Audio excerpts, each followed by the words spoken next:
அப்பான்னு தான் கூப்பிட எனக்கு அப்பா இல்லங்க. எனக்கு நல்லது கெட்டது சொல்லித்தரைய அப்பா வேணுங்க.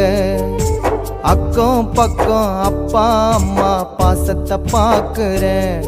என் அப்பா கூட இருந்தனால நினைச்சு அழுவுறேன். உறக்கத்தை நீ மறந்தாயே, குடும்பத்தை நீ சுமந்தாயே. வேதனைய நீ கொடுத்தாயே,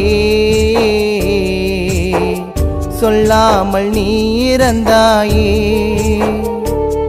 ஒரு நிழல் போலதான் கூட இருந்தாயப்பா.